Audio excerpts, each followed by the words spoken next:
Alright guys, so we just left the Starbucks, the only deaf Starbucks in the nation, and I mean that was awesome, man. Shout out to Junior who sat down and answered some questions for us to basically educate the audience about deaf culture and about, you know, just some of the things that we in DC, so the ball's gonna be wild.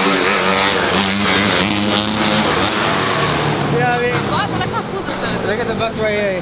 Yeah, so yeah, so it was really interesting, and Junior was amazing and gave you guys a lot of insight and about the culture and just about, you know, just how it is being deaf and things of that nature. So shout out to Junior, and you know, guys, if you're ever in Washington DC area, definitely come check out the only deaf Starbucks in the nation. It's amazing how they function, and they basically cultivated this nice little safe area for them to work and, you know, provide them with ways to communicate. Like they have like chalk pads and stuff to write down on. I don't know if we got that on camera, maybe I can insert that. Okay, you got some B-roll of that? Yeah. So yeah, so you,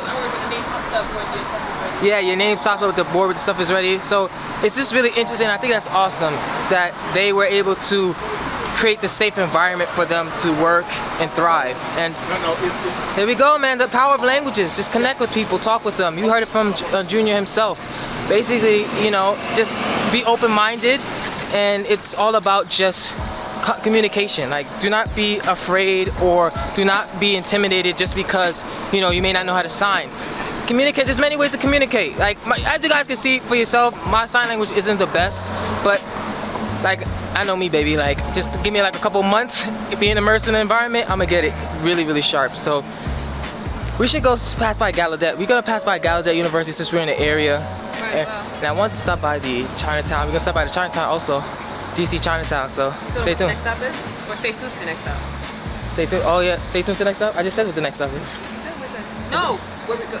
Oh yeah, stay tuned for the next stop. You guys don't know what that is. Stay tuned. So guys, right now we are on our way to the Gallaudet University, which is a historical deaf university. And just gonna pass by, you're not gonna really get out. I just want to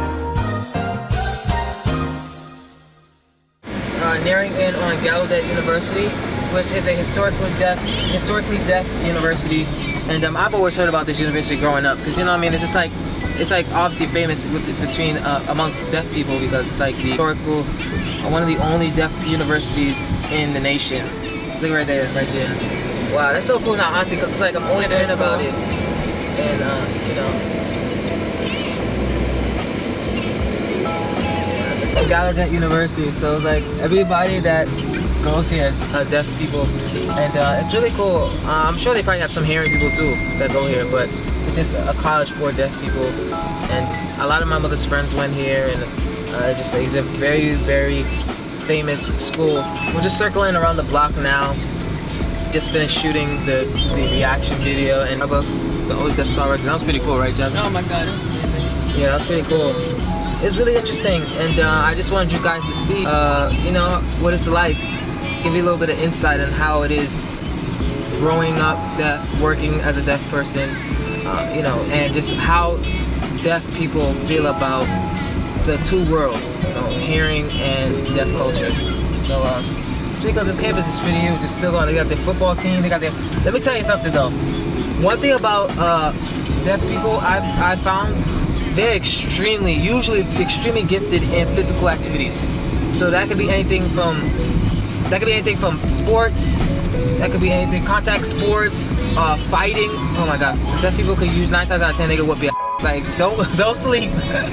I'm not lying. Like, do not sleep. Like, deaf people, they got hands. Like, it's just a thing. Like, cause you know what it is? They have like a they don't know, the deaf people got like a superhuman strength. Seeing ability, because they're unable to hear, their seeing ability is like 2 times the average rate of people who could normally hear. So they're able to see stuff 10 times ahead of before you can, and they can definitely fight. So sports, I've seen definitely really good at dancing, sports, fighting.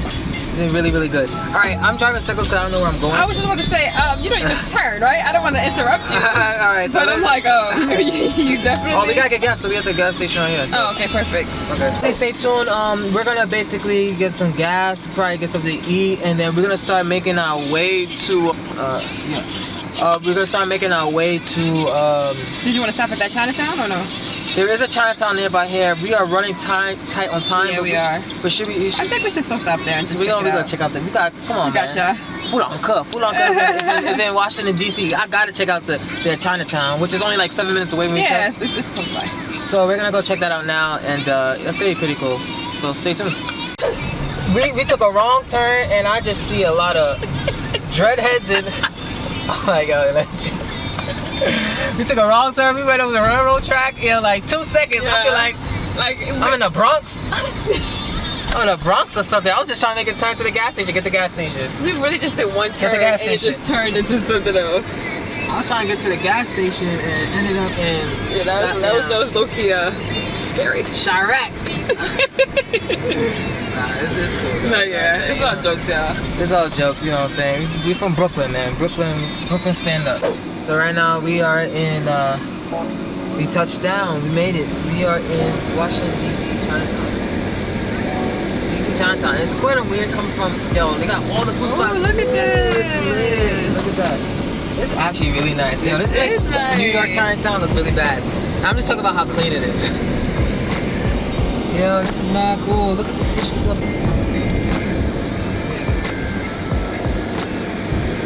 Wow, this is fire.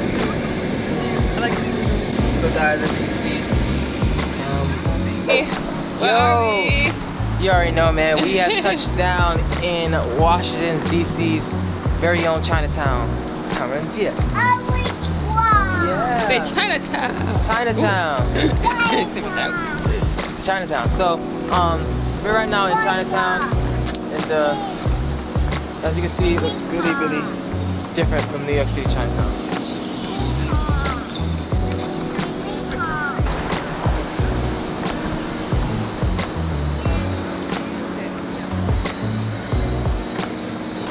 Guys, so yeah, man, right now we are in DC Chinatown, and you know, things are really interesting out here. Like, it's so much different than the New York City Chinatown, and it's because, honestly, can I be honest, it's like it's more artistic. Don't you think, Jasmine? Oh, sure. Like, and I've been in both Chinatowns. I've been in all Chinatowns, because a lot of people don't realize that New York has about like 3 Chinatowns. They have the one in Brooklyn by Sunset, 8th Avenue, Ba Dao, which is famous as a high concentration of Fujonese. They call it Little Fuzhou. And then they have Flushing, which is the more modern one. Okay, and then they have the one in Manhattan, which is kind of like a very strong Hong Kong presence there. There's a Cantonese Chinatown, so there's a lot of Hong Kong presence in that area. But look, like a lot of this stuff is cool. I would try to get a reaction, but it's just like, I don't know. We'll see. Don't promise something. We'll see, cause honestly, man, I'm slowly, but we can't, like, you know what I mean? Like, we gotta get a reaction video here. All right, guys. So because of time constraints, like, we really had to start heading to our next destination. We're closing too, so we're gonna get something to eat. I was really hoping to get a reaction video out here, but I don't think it's gonna be possible just because the time frame of everything. Like, it's just would take too much energy. I'll try, but I can't make any promises. But yeah, man, so far my thoughts on DC's Chinatown is really, really cool, but it's kind of, everything looks like it's about to close. Yeah, we did come pretty late. We're kind of late today. It looks like everything's about to close, and you know, but so far, like, I really think it's cool how that, like, big arc over there. Yeah, I like that. See that? Yeah. I really want to get a picture in front of that, honestly. So We're gonna stand in the middle of the street. yeah, so we're gonna take, like, at the corner. So we're gonna get something to eat, and then This place is not open, is it? they don't look like, I don't trust places that ain't got nobody in there. So I don't know, they ain't got nobody in Cut there. that out, okay. But we ain't cutting that out. So, But yeah, so sorry guys, but stay tuned. But I just realized